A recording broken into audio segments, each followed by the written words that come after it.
శ్రీ మహాగణాధిపతియే నమః, శ్రీమాత్రే నమః. మాచిరాజ్ భక్తి ప్రేక్షకులందరికీ నమస్కారం. మే నెలలో మేషాది ద్వాదశ రాశుల మాస ఫలితాలు ఏ విధంగా ఉంటాయో, నెల మొత్తం విశేషంగా యోగించాలంటే ఎలాంటి ప్రత్యేకమైన పరిహారాలు పాటించాలో, ఎటువంటి దేవీ దేవతల ఆలయ దర్శనం చేయాలో, ఎలాంటి మంత్రజపం చేయాలో ఈ వీడియోలో మనం తెలుసుకుందాం.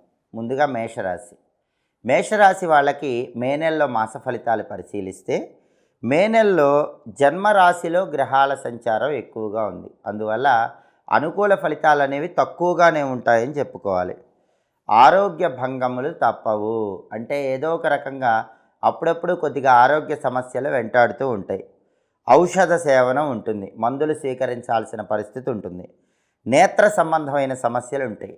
శిరోపీడ అంటే తలనొప్పి వచ్చే అవకాశాలు ఉంటాయి. అలాగే మనస్థిమితం అనేది తక్కువగా ఉంటుంది. మనసు అప్పుడప్పుడు ఆందోళనకు గురవుతూ ఉంటుంది. ప్రతి విషయంలో కూడా కొంచెం వ్యతిరేక భావాలు కనిపిస్తూ ఉంటాయి. అయితే ఆర్థిక లావాదేవీలు మాత్రం సంతృప్తిగా ఉంటాయి. ఏదో ఒక విధంగా అవసరానికి డబ్బు మాత్రం చేతికి అందుతూ ఉంటుంది. చేస్తున్న వృత్తి వ్యాపారాలు అంతంత మాత్రంగానే ఉంటాయి. మీరు ఉద్యోగం చేసుకుంటున్నా ఉద్యోగ రంగం అంతంత మాత్రంగా ఉంటుంది.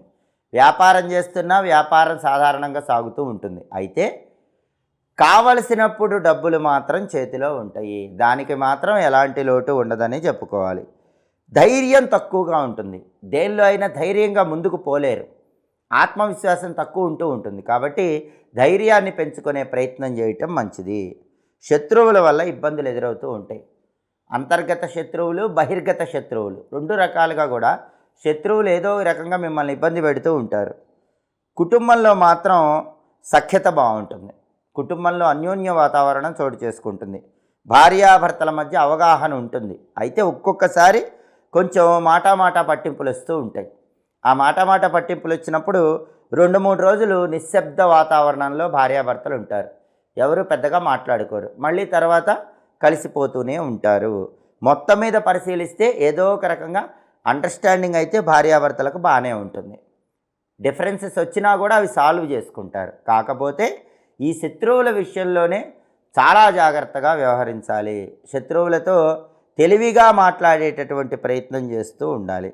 అనవసరమైనటువంటి వృధా ప్రయాసలు పెరిగిపోతూ ఉంటాయి. అనవసరమైన ప్రయాణాలు చేస్తూ ఉంటారు.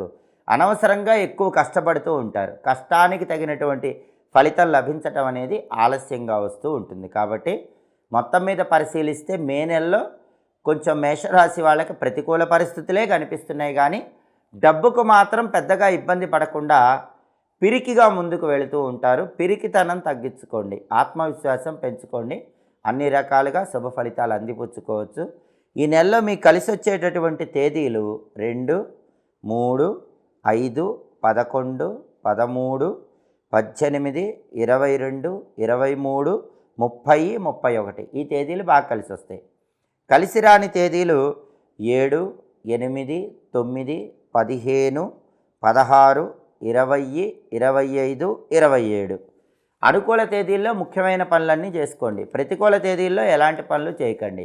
అలాగే మీ భయము పిరికితనము తగ్గింపజేసుకోవటానికి ఓం గుహాయ నమః అనే మంత్రాన్ని రోజు స్నానం చేశాక 21 సార్లు చదువుకోండి. సుబ్రహ్మణ్య ఆలయ దర్శనం చెయ్యండి. ఈ వారంలో వీలైనప్పుడల్లా మంగళవారం పూట సుబ్రహ్మణ్య ఆలయ దర్శనం చేస్తే ఉత్తమ ఫలితాలు కలుగుతాయి. అలాగే ఈ నెలలో వీలైనప్పుడల్లా మంగళవారం పూట సుబ్రహ్మణ్య ఆలయ దర్శనం చేస్తే అనుకూల ఫలితాలు కలుగుతాయి. అలాగే ఈ నెలలో వచ్చే ప్రతి మంగళవారము కూడా ఇంట్లో దక్షిణ దిక్కులో స్నానం చేశాక ప్రమిదలో నువ్వుల నూనె పోసి 9 ఒత్తులేసి దీపం పెడుతూ ఉండండి. ఈ ప్రత్యేకమైన 9 ఒత్తుల దీపం వెలిగిస్తే ఈ నెల మొత్తం కూడా మేషరాశి వాళ్ళు విశేషమైన శుభ ఫలితాలు సిద్ధింపజేసుకోవచ్చు. ఇవి మే నెలలో 12 రాశుల వాళ్ళ మాస ఫలితాలు. ప్రతి నెలలో మాస ఫలితాలు మీరు తెలుసుకోవాలనుకుంటున్నారా? అయితే మా మాచిరాజ్ భక్తి ఛానల్ని తప్పకుండా చూడండి. మా వీడియోస్ మీకు నచ్చినట్లయితే మా ఛానల్ని లైక్ చేయండి, కామెంట్ చేయండి. మా ఛానల్ వీడియోస్ 10 మంది మిత్రులకు షేర్ చేయండి. మా ఛానల్ని సబ్స్క్రైబ్ చేసుకోండి. పక్కనున్న బెల్ సింబల్ నొక్కటం మాత్రం మర్చిపోకండి. సర్వే జనాః సుఖినో భవంతు. స్వస్తి.